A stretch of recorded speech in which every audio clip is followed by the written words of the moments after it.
जय श्री ओम नमः सिद्धेभ्य। जय श्री ओम नमः सिद्धेभ्य। जय श्री ओम नमः सिद्धेभ्य। ओंकार बिंदु संयुक्तम नित्यम ध्यायन्ति योगिनः कामदम मोक्षदम चैव ओंकाराय नमो नमः। अविरल शब्द घनो प्रक्षाल्य सकल भूतल मल कलंकार मुनि भी निरूपासित तीर्था सरस्वती हर्षु नो दुरितान अज्ञान तिमिरांधानाम ज्ञानांजन शलाकया चक्षुर्ण मिलितम येन तस्मै श्री गुरुवे नमः। श्री परम गुरुवे नमः। परंपराचार्य गुरुवे नमः।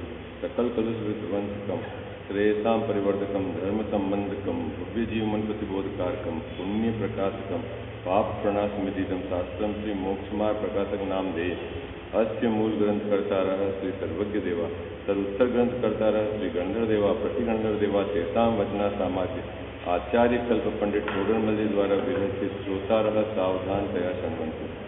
मंगलम भगवान वीरो मंगलम गौतम गुणी मंगलम कुंद कुंदाज्यो जैन धर्मोस्तु मंगलम सर्वमंगल मांगल्यम सर्व कल्याण कारकम प्रधानम सर्वधर्मानां जैनम जयसुतम। नमः श्री समयसाराय स्वानुभूत्या प्रकाशते चिस्वभावाय भावाय सर्वभावांतरे मिथ्या भाव अभाव से जो प्रगटे निज भाव सो जयवंत रहो सदा यही मोक्ष उपाय। सर्वज्ञ शासन जयवंत वर्ते निर्ग्रंथ शासन जयवंत वर्ते यही भाव विचिन्न मन में रहता है। सर्वज्ञ शासन जयवंत वर्ते निर्ग्रंथ शासन जयवंत वर्ते। जब बोलो देव शास्त्र गुरु की।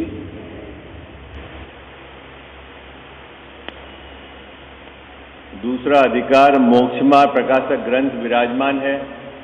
नाम कर्म के उदय जन्य इस जीव की जो संसार अवस्था में क्या स्थिति बनती है उसका यहाँ निरूपण है।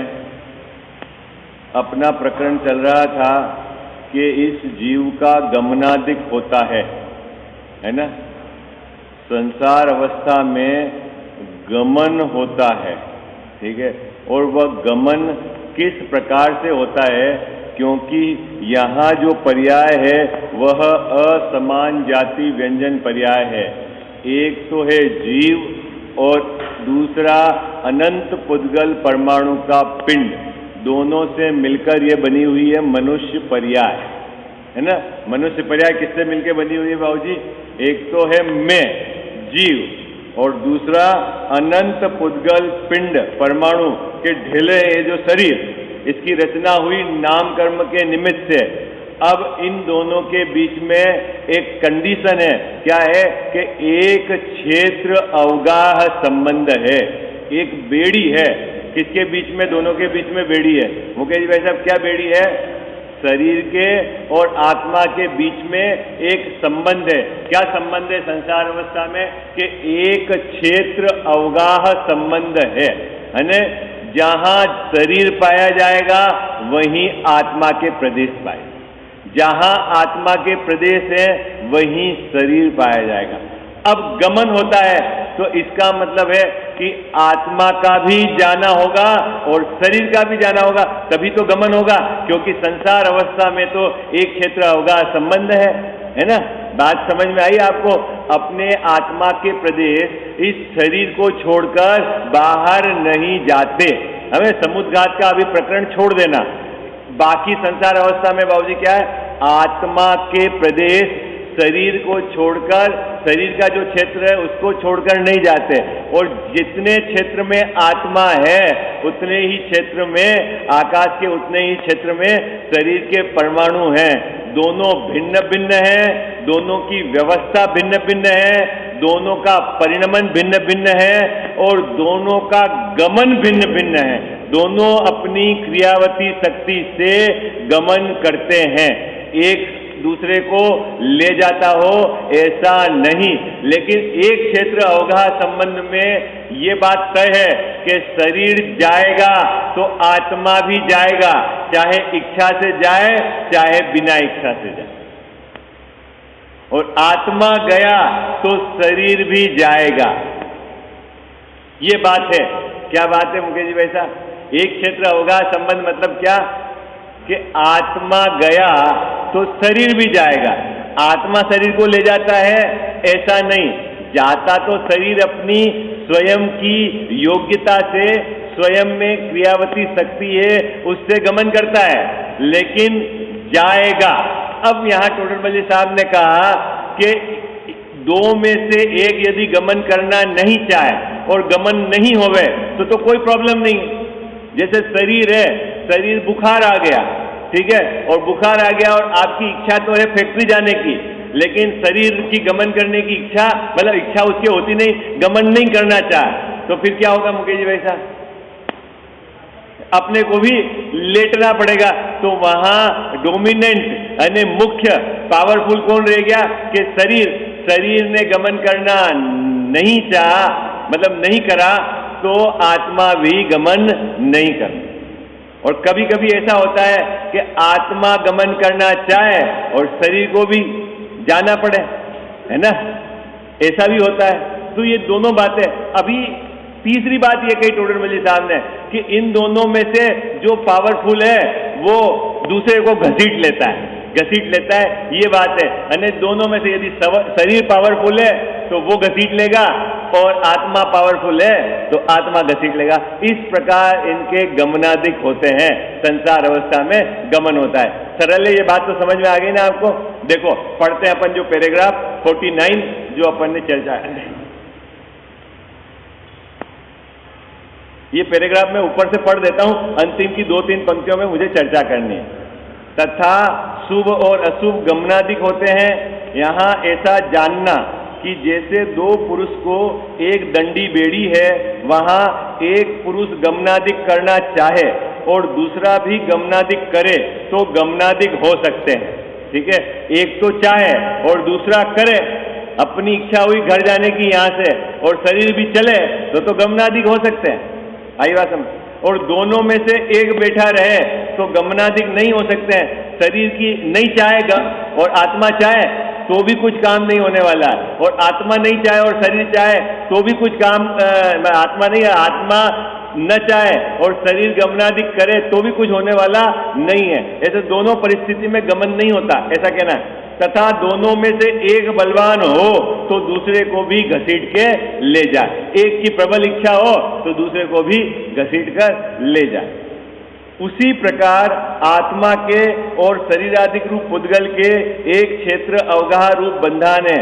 वहां आत्मा हलन चलन करना चाहे और पुद्गल उस शक्ति से रहित हुआ हलन चलन न करे, अथवा पुद्गल में तो शक्ति पाई जाती है परंतु आत्मा की इच्छा न हो तो हलन चलन नहीं हो सकते, ठीक है। तथा इसमें पुद्गल बलवान होकर हलन चलन करे तो उसके साथ बिना इच्छा के भी आत्मा हलन चलन करता है। बिना इच्छा से मतलब समझे आप, आत्मा की इच्छा तो नहीं है फिर भी हलन चलन करना पड़ता है। क्यों करना पड़ता है बाबूजी?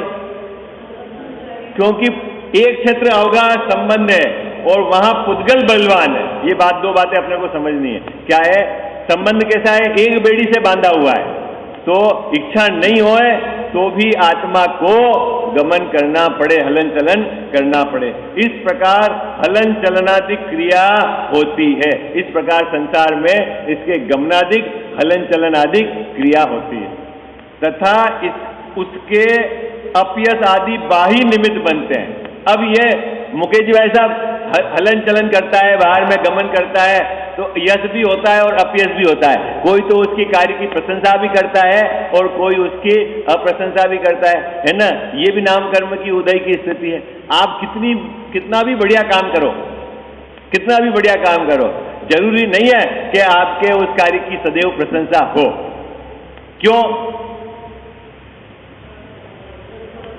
जैसा उदय होगा वैसा बाहर में होगा। अपन बहुत परेशान है कि हमने इतना करा तो भी इनको हमारे काम की कीमत नहीं है। हमने इतना करा, हमने इनकी इतनी सेवा करी, हमने इनके इतने साल साथ रहे, इनके साथ हमने यूं करा, हमने अपना नहीं रखा और उनको लाके दिया, और फिर भी ये ऐसा करते हैं, हमारे लिए निंदा करते हैं। भाई तेरे अपयश का उदय होगा तो वह निंदा ही करेगा, प्रशंसा नहीं करेगा। तेरे विकल्प से प्रशंसा नहीं होगी। अरे गले में उतर गई क्या बात सबके? क्या अपने विकल्प से प्रशंसा नहीं होगी? कैसे होगी बाबूजी? हाँ, यश नाम का जो कर्म है उसका उदय हो तो आप प्रशंसा होगी, और अपयश का उदय होगा तो क्या होगा? निंदा होगी। तो अपने को ये भ्रम या विकल्प और दुखी, बिना कारण दुखी नहीं होना कि मैंने ऐसा करा और तो भी हमारे को, हमने ऐसा करा और तो हमारे को नहीं गजा वैसा। हम पूरे साल भर से यहाँ सुबह गला फाड़ के समझा रहे हैं और कार्यक्रम में हमें याद ही नहीं करा। अरे भाई, तेरे जैसा उदय होगा वैसी बाहर में व्यवस्था हो। आई बात समझ में? तेरे विकल्प से, तेरे चित्त खराब करने से, तेरे को दुखी होने से ऐसा नहीं है कि तेरा उदय पलट जाएगा। हाजी या नाजी, समझ में आ गई आपको? है कोई दिक्कत तो नहीं? अब अपन क्या करेंगे, इस बात से क्या समझे अपन? है जो अपयश हो रहा है, ठीक है, उसमें परेशान नहीं होंगे। यश हो रहा है तो उसमें फूलेंगे नहीं, वस्तु स्वरूप का विचार करेंगे कि ये सब उदय की विचित्रता है। क्या है? प्रैक्टिकल क्या करना है अपने को? प्रायोगिक प्रैक्टिकल क्या करना है? बाहर में उदय की विचित्रता का विचार करना है और साम्य भाव रखना है। क्या रखना है अपने को? समता भाव रखना है। किसका विचार करके? वस्तु स्वरूप का विचार करके, उदय का विचार करके। चलें आगे। देखो अब आगे क्या है? इस प्रकार एक ये और नाम कर्म और जुड़ गया इसमें, यश और अपयश वाला, है ना?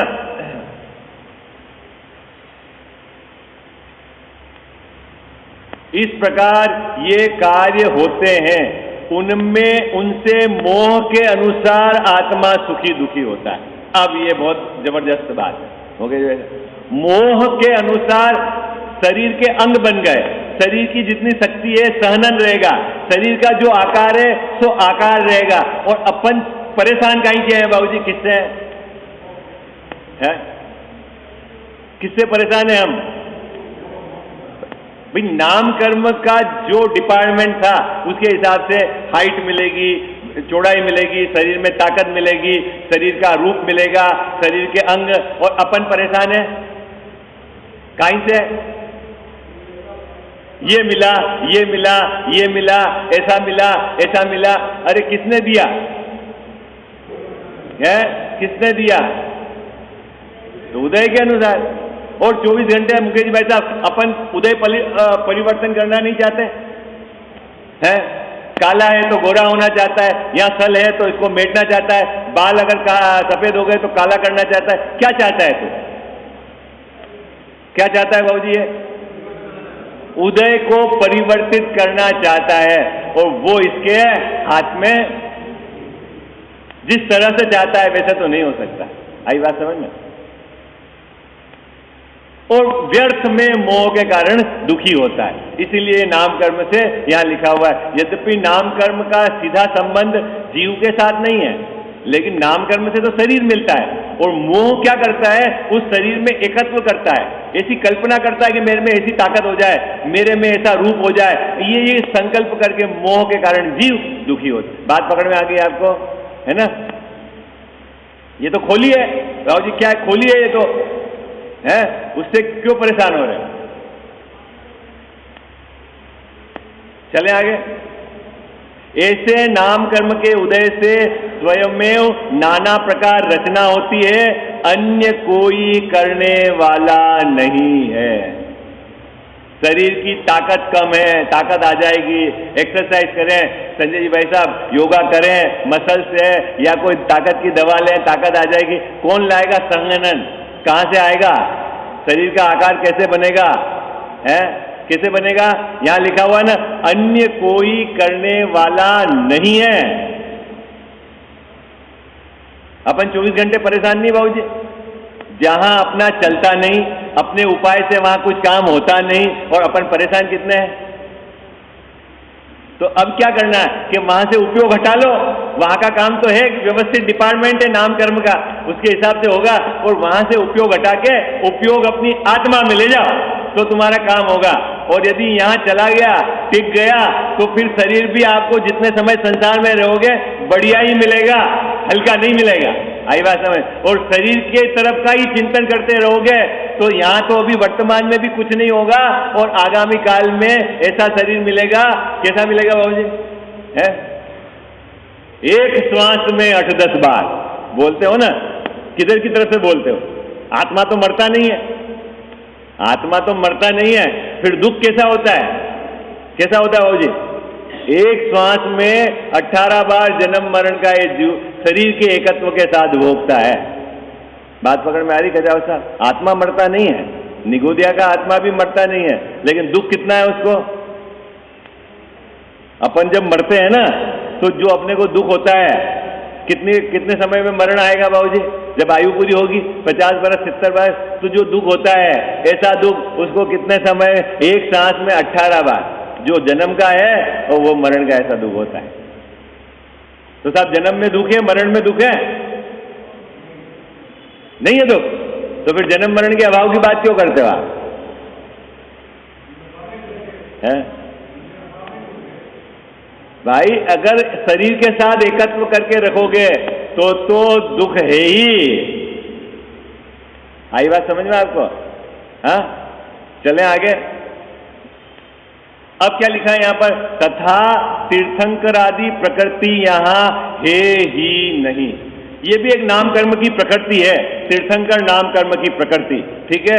और यहाँ टोडरमल जी साहब ने संसार अवस्था में इसको अभी कहा, अभी है ही नहीं, इसलिए इसकी चर्चा नहीं करी, क्योंकि तीर्थंकर नाम कर्म की प्रकृति का उदय केवल ज्ञान होने के बाद आता है, 13वें गुणस्थान के बाद, इसलिए अभी उसकी चर्चा करना कोई, क्योंकि यहाँ संसार अवस्था की चर्चा चल रही है। वो तो जिसका संसार समाप्त हो गया है उसका नाम कर्म का उदय, तीर्थंकर नाम कर्म का उदय आता है, तो उसकी चर्चा क्या करना? बात पकड़ में आया आपको खजावत साहब? नाम कर्म, तीर्थंकर नाम कर्म की प्रकृति का उदय कब होता है? 13वें गुणस्थान। घात्या कर्म धो दिया, केवल ज्ञान प्रकट हो गया, ठीक है। अब जब उनका संसार ही समाप्त हो गया, अब तो जो थोड़े समय तक ये अघात्या कर्म की स्थिति है उतने समय तक रहेंगे, तो उस प्रकृति का यहाँ संसार अवस्था में क्या चर्चा करनी, क्योंकि ये अधिकार तो संसार अवस्था का है ना। तो इसलिए उन्होंने कहा तथा तीर्थंकर आदि प्रकृति यहाँ है ही नहीं। इसका मतलब है तीर्थंकर नाम की प्रकृति नाम कर्म में नहीं है, ऐसा नहीं, संसार अवस्था में अभी उसकी चर्चा का कोई मीनिंग नहीं। आई बात समझ में?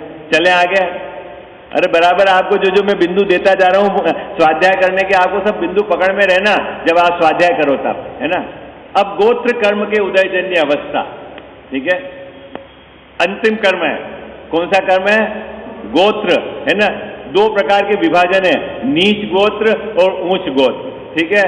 जगत में जिस गोत्र की सामान्य, है ना, उच्चपना हो वो उच्च गोत्र, और जिसको जगत में उस गोत्र से नीचपना हो वो नीच गोत्र, है ना, ऐसा है। और इसका यह है कि जिसमें जन्म हुआ वो आपका गोत्र है। अभी अब मैं उसका ज्यादा विस्तार नहीं करूंगा, मैं इसके बंध के कारणों पे थोड़ा सा आपको 2 मिनट ध्यान आकर्षित करूंगा। अपन देखो पढ़ते हैं क्या कहना चाह रहे। गोत्र कर्म से उच्च और नीच कुल में उत्पन्न होता है। उच्च कुल किसको कहते हैं बाबूजी? जिसकी जगत में उच्चता हो वो उच्च कुल, और जिसकी जगत में नीचता हो, नीचा हो, निंदा होती हो, नीच कुल, ठीक है। और ऊंच और नीच कुल में जन्म होना गोत्र कर्म के आधार से होता है, ये कहना। वहां अपनी अधिकता हीनता प्राप्त होती है ना।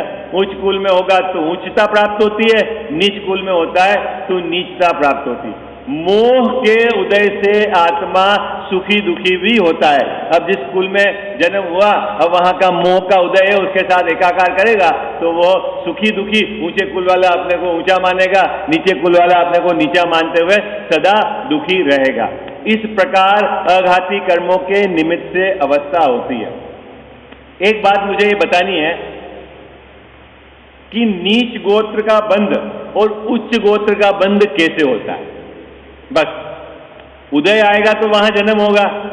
नीच गोत्र का बंध कैसे होता है बाबूजी, अपने को ये समझना है और सावधानी रखनी है कि हमारे जीवन में इस प्रकार के भाव नहीं होए।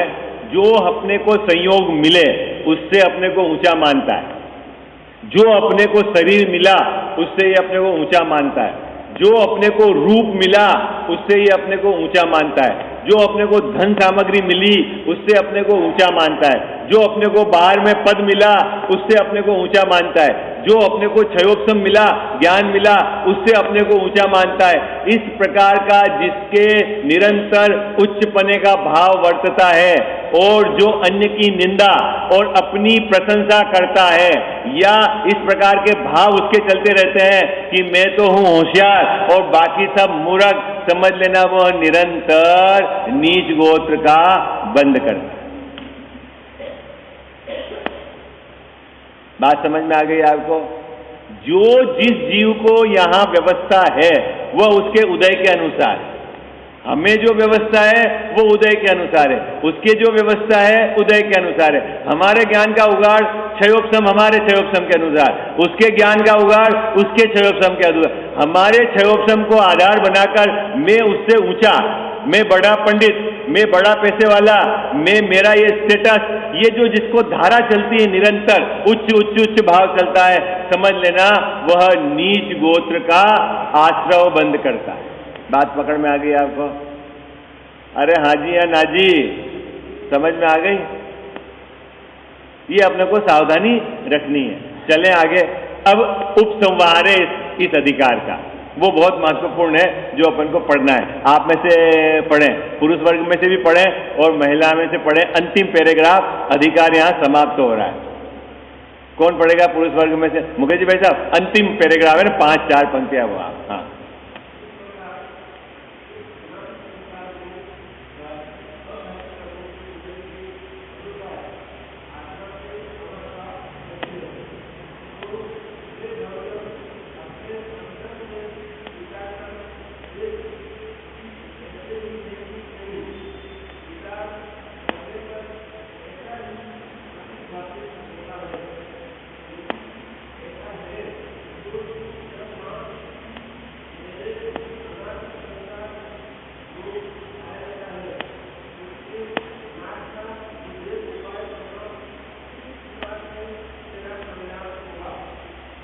बहुत सुंदर।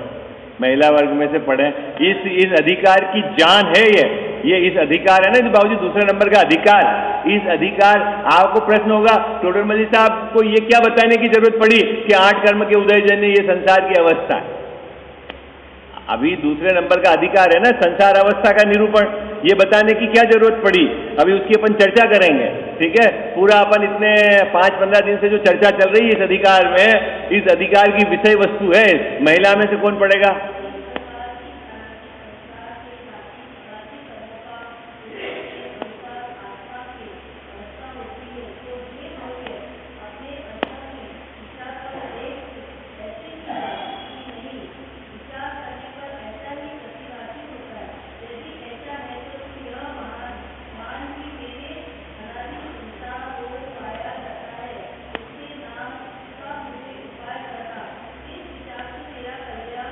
होगा। चलो मैं एक बार वो पढ़ता हूं, ग्रंथ आप साथ में रखना, फिर मैं आपको थोड़ी सी विषय वस्तु इसकी बताता हूं, है ना। इस प्रकार इस अनादि संसार में घाती अघाती कर्मों के उदय के अनुसार आत्मा के अवस्था होती है।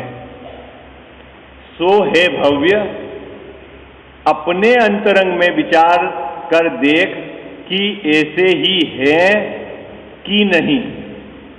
विचार करने पर ऐसा ही प्रतिभासित होता है। यदि ऐसा है तो तू यह मान कि मेरे अनादि संसार रोग पाया जाता है, उसके नाश का मुझे उपाय करना है। इस विचार से तेरा कल्याण होगा। बहुत सरल बात है? अभी बाबूजी आपने कभी ऐसा, अपन जाते हैं डॉक्टर के पास, तो क्या करते हो आप जाके? बोलो। अभी आप डॉक्टर के पास गए, अरे हाँ जी या ना जी, जल्दी जल्दी आपने आज ये अधिकार, इस अपन डॉक्टर के पास गए, क्या बोलोगे आप? हैं? बोलोगे बस आप ये मेरे को पेट दर्द हो रहा है, मेरे को बुखार आ रहा है, मेरे को सिर दर्द हो रहा है, ठीक है। इसका मतलब है आपको रोग का वेदन है। आपको रोग का मतलब आपको दुख का वेदन है। कि मेरे को पेट दर्द हो रहा है, इसकी फीलिंग है आपको, सिर दर्द है, इसकी फीलिंग है, बुखार है, इसकी फीलिंग है। बोले साहब हाथ पैर टूट रहे हैं, कमर में दर्द हो रहा है, ठंड लग रही है, मेरे को बुखार है, इसका वेदन है, तो आप जाके सीधा जो दुख है क्या वो डॉक्टर साहब को बता देते हो, साहब हमारे ये समस्या है। क्या समस्या है ये?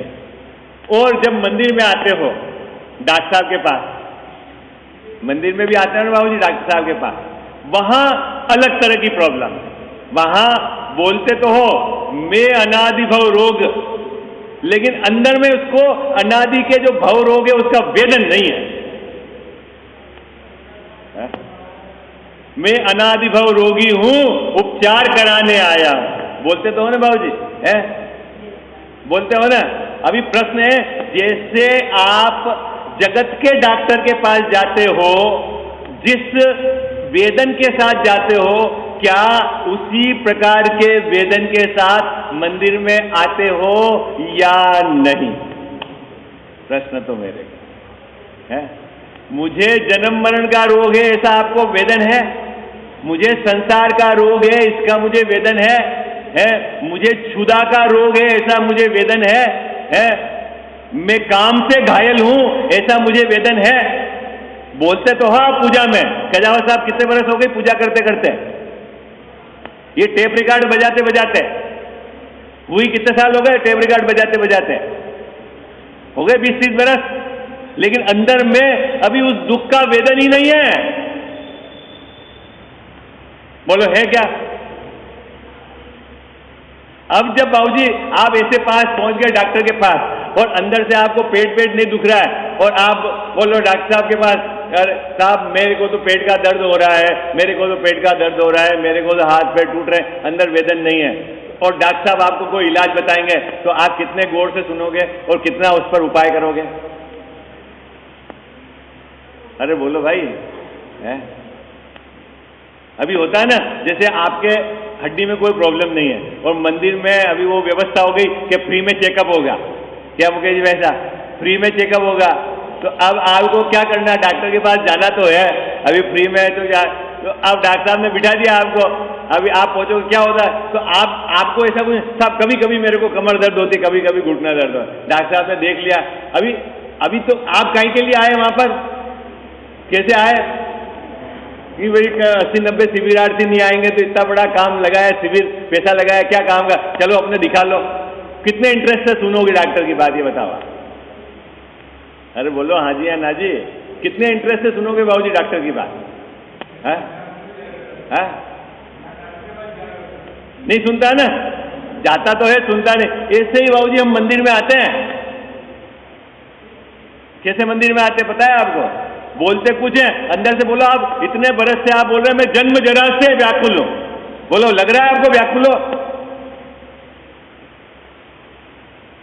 है? ये आपको जल भेंट करके मैं ये जन्म जरा को मेटना चाहता हूं। अंदर में आपको वो बीमारी है और उसको मेटने के भाव है। ये चंदन अर्पित करके मैं इसको संसार ताप को मेटना चाहता हूं। है तो अभी संसार ताप की फीलिंग नहीं है तो मेटने की बात, और फिर भगवान जो उपाय बताएंगे वो उपाय कैसे मिटेगा वो तो बहुत आगे की बात है। पहले फीलिंग तो हो, इसको पहले अंदर में दुख तो लगे। तो यहां टोडरमल साहब इस अधिकार में ये बता रहे हैं कि भाई साहब तेरे को संसार नाम का रोग अनादि से है, पहले ये नक्की कर। तो साहब कैसे पहचान है मेरी कि मेरे को संसार का रोग है? तो टोडरमल साहब कहते हैं कि हमने अभी कर्म के उदय के इससे अनुसार समझाया है कि ज्ञानावर्णी से तेरे ज्ञान की हीनता हुई है, दर्शनावर्णी से तेरे दर्शन की हीनता हुई है, मोहनी के कारण तेरे को मिथ्या श्रद्धा और मिथ्या चारित्र है, ठीक है, अंतराय के कारण तेरे को दान लाभ भोग उपभोग और वीर्य में बाधा पड़ी है, ते साता असाता के बाहर में संयोग से तू सुखी दुखी होता है, तेरे को शरीर की रचना बाहर से जो एक क्षेत्र होगा शरीर मिला है, नाम कर्म से ऐसा मिला है, और तेरे ऊंच नीच गोत्र ऐसा तेरे को हमने बताया, ऐसा है कि नहीं? पहले ये नक्की कर। क्या नक्की कर? जो हमने इस दूसरे अधिकार में बात कही तेरे पे घटती है कि नहीं, ये नक्की कर। अपने को क्या करना है इस अधिकार को पढ़ के? अरे बोलो भाई जल्दी, ये अधिकार हो गया ना अपना पूरा। इसमें जो बात कही कर्म के उदय के जन्य, ऐसी मेरी स्थिति है कि नहीं? पहले ये नक्की करो। अरे बोलो है कि नहीं है? कि ऐसे ही आप जो कहानी सुना हमको तो वो भागवत कथा सुननी नहीं है कि नहीं? गजाव साहब ऐसी स्थिति है कर्म के उदय से मेरी। तो टोडरमल जी साहब कहते हैं ये तेरे को संसार नाम का रोग है। अब एक तरह के डॉक्टर ऐसे भी होते हैं, एलोपैथी में क्या होता है मुकेश जी भाई साहब, आप डॉक्टर के पास जाते हो क्या, तो आप पहले डॉक्टर को अपना रोग बताते हो और डॉक्टर इलाज करता है। और जो आयुर्वेदिक है उसमें क्या होता है, आप कुछ मत बोलो, आप तो भूखे पेट आओ और डॉक्टर को हाथ दो और वो नाड़ी देखेगा और वो बताएगा और आपको नक्की करना है कि ऐसा मेरे में है कि नहीं। बाबू जी दो तरह की विधि हो गई ना इलाज की। अपने एलोपैथिक में क्या होगा, एलोपैथी में आप गए और आपने मान लो दुखी नहीं है आपको और आपने बोला डॉक्टर साहब मेरे थोड़ा सा दर्द हो रहा है, तो डॉक्टर साहब क्या कहेगा, चलो एक्सरे करा लो। क्यों क्यों भाई आप बोल रहे हो वो उसके आधार अन्य जो है।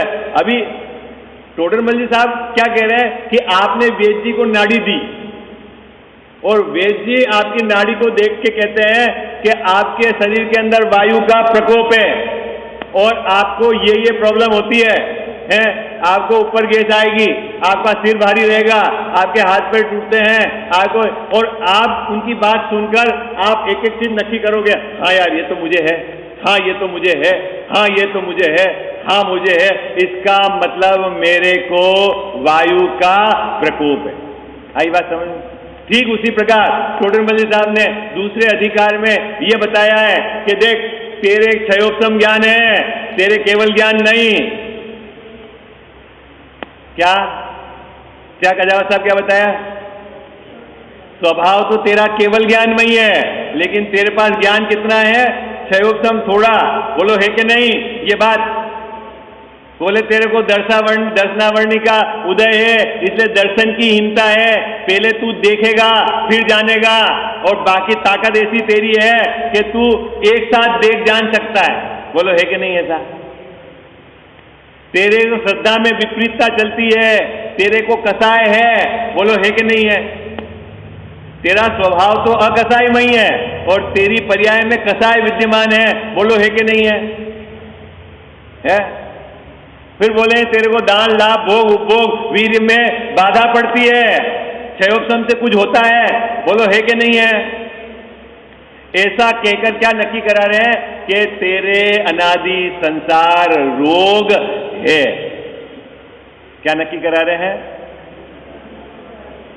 किसके है बाबूजी रोग? मेरे है। कब से है ये रोग?